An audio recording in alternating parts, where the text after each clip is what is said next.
어느 날 날아온 건강검진 결과지를 보고 깊은 한숨을 내쉰 적이 있으신가요? 혈압은 정상치를 훌쩍 넘겼고 혈당도 위험수위입니다. 무엇보다 거울에 비친 두꺼워진 허리둘레가 예전 같지 않죠. 의사는 이를 대사증후군이라고 부릅니다. 이름만 들으면 그저 나이가 들며 관리해야 할 여러 증상들의 모음 같지만 사실 이것은 당신의 심장이 보내는 아주 절박하고 조용한 구조 요청입니다. 당장 쓰러질 듯 아프지 않으니 내일부터 운동하고 굶어야지 라며 하루하루 미루게 됩니다. 하지만 대사증후군은 보이지 않는 곳에서 매일 당신의 심장 혈관을 조금씩 막아버리는 시한폭탄과도 같습니다. 우리는 종종 피곤해서 그런 걸 거야, 혹은 어젯밤 야식을 먹어서 부은 걸 거야 라며 스스로를 위로합니다. 대사증후군인 무서운 이유는 바로 이 평범한 일상 속에 완벽하게 숨어 있기 때문입니다. 겉으로는 멀쩡해 보이지만 당신의 혈관벽 내부에서는 이미 치열한 전쟁이 벌어지고 있습니다.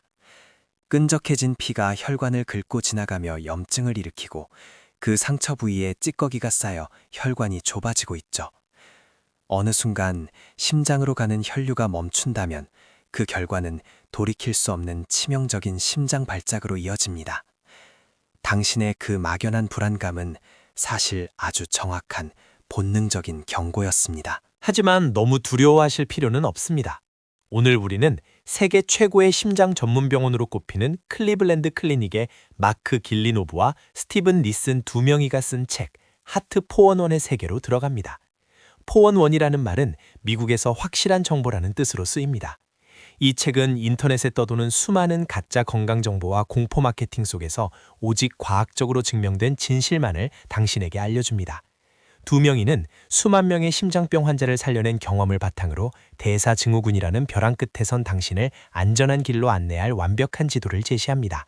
이제 거짓된 정보에 흔들리지 마세요. 대사증후군 진단을 받으면 우리는 본능적으로 가장 쉽고 빠른 해결책을 찾습니다. 홈쇼핑이나 인터넷 광고에서 기적의 약처럼 포장하는 수많은 영양제들의 눈길이 가죠. 혈관을 청소해준다는 오메가3부터 항산화 작용을 한다는 각종 비타민까지 하루에 한 움큼씩 약을 삼키며 마음의 위안을 얻습니다. 하지만 하트포원원의 저자들은 단호하게 말합니다. 심장 건강을 돈으로 살 수 있는 마법의 알약은 존재하지 않는다고요. 대규모 임상시험 결과 대부분의 건강보조식품은 심장병을 예방하거나 대사증후군을 치료하는 데 실질적인 효과가 없다는 것이 과학적 진실입니다. 영양제로 위안을 삼는 대신 우리는 진짜 적의 얼굴을 똑바로 마주해야 합니다. 대사증후군의 핵심 원인 중 하나는 바로 나쁜 콜레스테롤이라 불리는 LDL 콜레스테롤입니다. 이를 이해하기 위해 우리 몸의 혈관을 집안의 수도관이라고 상상해 보세요. LDL 콜레스테롤은 물속에 섞여 있는 미세한 진흙과 같습니다. 젊고 건강할 때는 물살이 새서 진흙이 씻겨 내려가지만 대사증후군으로 인해 혈압이 높아지고 혈당이 오르면 수도관 내벽에 상처가 납니다. 이 상처난 틈새로 진흙이 파고들어 딱딱한 녹덩어리를 만들게 됩니다. 이것이 바로 여러분의 심장 혈관을 막는 플라크입니다. 콜레스테롤 수치가 높다는 말을 들으면 사람들은 당장 고기와 계란을 끊고 풀만 먹으려 합니다. 하지만 놀라운 사실은 우리 혈액 속에 있는 콜레스테롤의 약 80%는 음식을 통해 흡수되는 것이 아니라 우리의 간에서 스스로 만들어진다는 것입니다. 아무리 콜레스테롤이 없는 음식을 먹는다 해도 간이 과도하게 콜레스테롤을 생산하도록 만드는 스위치를 끄지 않으면 수치는 떨어지지 않습니다. 그 스위치를 켜는 주범은 바로 포화지방과 트랜스지방, 그리고 정제된 탄수화물입니다. 즉, 계란 노른자 하나를 두려워할 것이 아니라 빵과 과자, 그리고 가공육을 경계해야 합니다. 만약 식단과 운동만으로 나쁜 콜레스테롤이 충분히 떨어지지 않는다면 어떻게 해야 할까요? 이때 많은 대사증후군 환자들이 약 먹는 것을 두려워하며 병원 처방을 거부합니다. 평생 약의 노예가 될 것 같다는 불안감 때문이죠. 그러나 하트포원원의 저자들은 콜레스테롤을 낮추는 스타틴이라는 약물이야말로 현대의학이 심장병을 예방하기 위해 만들어낸 최고의 무기라고 극찬합니다. 스타틴은 간에서 콜레스테롤을 만드는 공장의 가동을 멈추게 하는 강력한 방패입니다. 부작용에 대한 과도한 인터넷 괴담에 속아 생명을 구하는 가장 확실한 밧줄을 스스로 놓아버리지 마십시오. 대사증후군의 또 다른 치명적인 요소는 바로 고혈압입니다. 혈압이 높다는 것은 앞서 말한 혈관이라는 수도관에 비정상적으로 강한 수압이 계속해서 가해진다는 뜻입니다. 팽팽하게 부풀어 오른 풍선을 상상해 보세요. 언제 터질지 모르는 아슬아슬한 상태로 하루 24시간, 1년 365일을 버티고 있는 것이 바로 여러분의 심장과 혈관입니다. 고혈압은 통증이 없습니다. 뒷목이 뻐근하거나 머리가 아픈 것은 고혈압의 증상이 아닌 스트레스 때문인 경우가 많습니다. 증상이 없다고 방치하는 사이 높은 압력은 심장 근육을 비대하게 만들고 혈관 내벽을 갈기갈기 찢어 놓습니다. 그렇다면 이 무서운 수압을 낮추는 방법은 무엇일까요? 가장 먼저 식탁 위의 숨은 암살자, 소금을 걷어내야 합니다. 한국인의 식단은 국물과 찌개, 그리고 김치 등 나트륨의 늪이라고 해도 과언이 아닙니다. 혈액 속에 나트륨이 많아지면 우리 몸은 농도를 맞추기 위해 물을 끌어안게 되고 혈관 속을 흐르는 피의 양이 많아져 자연스럽게 혈압이 치솟습니다. 식사할 때 국물은 남기고 건더기 위주로 드시는 아주 작은 습관의 변화가 당신의 심장이 견뎌야 하는 수압의 절반을 줄여줄 수 있습니다. 오늘부터 당장 숟가락을 내려놓고 젓가락으로만 식사해보는 건 어떨까요? 이제 대사증후군의 가장 눈에 띄는 징후인 복부 비만에 대해 이야기해 보겠습니다.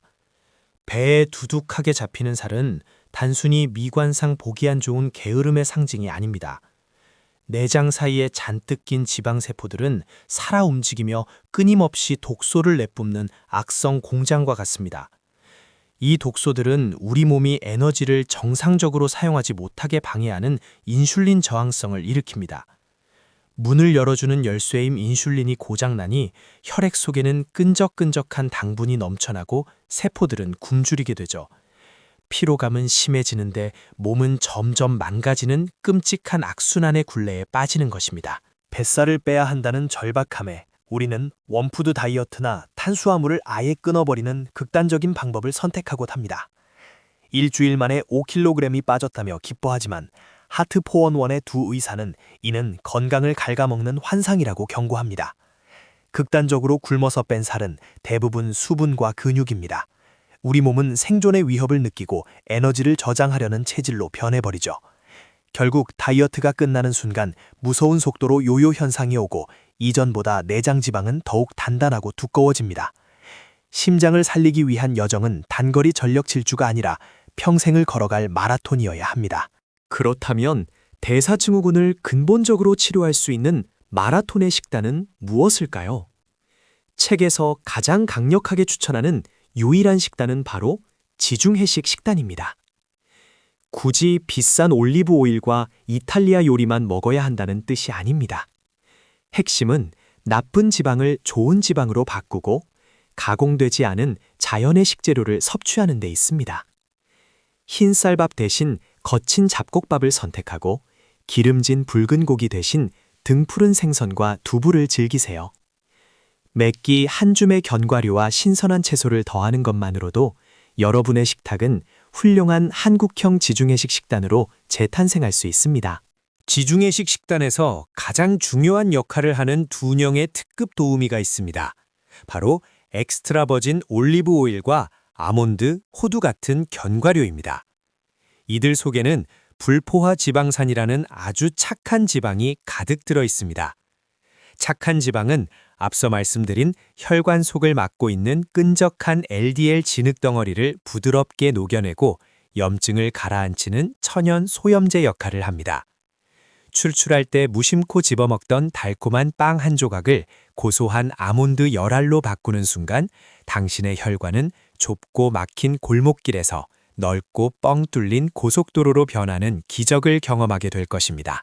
식단을 바꾸었다면 이제 몸을 움직일 차례입니다. 대사증후군 진단을 받은 분들은 마음이 급해져 무작정 헬스장에 등록하고 숨이 턱끝까지 차오를 정도로 러닝머신을 뜁니다. 하지만 평소 운동하지 않던 좁아진 혈관과 지친 심장에 갑자기 무리한 부하를 가하는 것은 불이 난 집에 기름을 붓는 것만큼이나 위험한 행동입니다. 하트 포원원에서는 심장을 강하게 만드는 최고의 운동으로 걷기를 제안합니다. 옆 사람과 가벼운 대화를 나눌 수 있을 정도의 약간 숨찬 걷기가 바로 심장이 가장 편안하게 훈련할 수 있는 황금의 심박수 구간이기 때문입니다. 하루 1시간씩 반드시 운동해야 한다는 강박관념을 버리세요. 바쁜 현대인에게 완벽한 운동 시간을 내기란 쉽지 않습니다. 책의 저자들은 하루 20분, 아니 단 10분이라도 몸을 움직였다면 그것은 심장을 위한 작은 승리라고 격려합니다. 출퇴근길에 한 정거장 먼저 내려 걷거나 점심 식사 후 사무실 주변을 산책하는 것만으로도 충분합니다. 계단을 오를 때 허벅지 근육이 뻐근해지는 느낌, 그 순간이 바로 당신의 세포가 인슐린 저항성이라는 녹을 벗겨내고 에너지를 활기차게 태우고 있는 생명의 신호입니다. 완벽함보다 중요한 것은 포기하지 않는 꾸준함입니다. 음식과 운동만큼 중요한 것이 하나 더 있습니다. 바로 스트레스 관리와 충분한 수면입니다. 우리는 종종 눈에 보이는 수치에만 집착하느라 내 마음이 얼마나 지쳐 있는지 외면하곤 합니다. 극도의 스트레스나 만성적인 수면 부족은 우리 몸을 전쟁 상태로 인식하게 만듭니다. 아드레날린과 코르티솔이라는 공격적인 호르몬이 분비되어 혈관을 수축시키고 혈압을 치솟게 만들죠. 밤이 되어 잠자리에 누웠을 때 스마트폰을 내려놓고 7시간의 깊은 잠을 허락해 주세요. 당신이 잠든 고요한 시간 동안 심장은 스스로 상처를 치유하고 다음날 뛸 힘을 비축합니다. 많은 분들이 부모님이 심장병이 있었어. 난 가족력이라 어쩔 수 없어. 라며 절망에 빠지곤 합니다. 물론 유전은 대사증후군과 심혈관 질환에 영향을 미칩니다. 하지만 하트포원원의 명의들은 단호하게 선언합니다. 유전자는 총알을 장전할 뿐 방아쇠를 당기는 것은 당신의 생활 습관이라고 말이죠. 불리한 유전자를 물려받았더라도 오늘 우리가 나눈 건강한 식단과 꾸준한 걷기, 그리고 의학의 도움을 적절히 받는다면 얼마든지 방아쇠가 당겨지는 것을 막을 수 있습니다. 당신의 생명과 건강에 대한 통제권은 그 누구도 아닌 바로 당신 자신의 손에 쥐어져 있습니다. 지금까지 대사증후군이라는 시한폭탄을 해체하는 구체적인 방법을 알아보았습니다. 약을 먹어야 한다는 사실에 우울해하거나 어제 치킨을 먹었다며 자책하지 마세요. 넘어지면 다시 털고 일어나서 내일의 식단을 건강하게 꾸리면 그만입니다. 질병과 싸우는 과정에서 가장 필요한 것은 완벽한 규율이 아니라 다치고 지친 내 몸을 스스로 보듬어주는 따뜻한 용기입니다. 배의 튜브처럼 자리 잡은 살들을 원망의 눈길로 보지 마시고 이제는 그만 힘들고 싶다는 내 몸의 간절한 목소리로 귀 기울여 주세요. 당신의 심장은 지금 이 순간에도 오직 당신만을 위해 뛰고 있습니다. 대사증후군이라는 진단은 끝을 알리는 선고가 아니라 완전히 새로운 생명력으로 다시 태어나기 위한 강력한 알람 소리입니다. 오늘 살펴본 하트포원원의 진실된 지침들을 매일의 삶에 아주 작게라도 하나씩 적용해 보세요. 가짜 영양제 대신 신선한 채소를 선택하고 소금을 줄이며 하루 10분 걷기를 실천하는 당신의 하루하루가 모여 굳어진 혈관을 뚫고 지친 심장을 다시 힘차게 뛰게 만들 것입니다. 혼자서는 두렵고 막막할 수 있지만 올바른 지식이라는 등대가 있으니 절대로 길을 잃지 않을 것입니다. 불안의 장막을 걷어내고 찬란한 건강을 되찾을 시간입니다. 당신의 심장은 당신이 포기하지 않는 한 결코 멈추지 않습니다. 오늘부터 식탁을 바꾸고 가볍게 걷는 작은 변화를 시작해 보세요. 다만 영상에서 언급된 약물이나 구체적인 치료 방법은 개인의 건강 상태에 따라 다를 수 있으므로 반드시 주치의와 깊이 상담하신 후 결정하시기를 권장합니다. 건강한 내일을 향한 당신의 용기 있는 첫걸음을 진심으로 응원합니다. 오늘 들려드린 심장 치유의 이야기가 도움이 되셨다면 구독과 좋아요를 눌러주시고 지금 바로 자리에서 일어나 가벼운 기지개와 스트레칭부터 실천해 보세요. 평안하고 건강한 하루 보내십시오.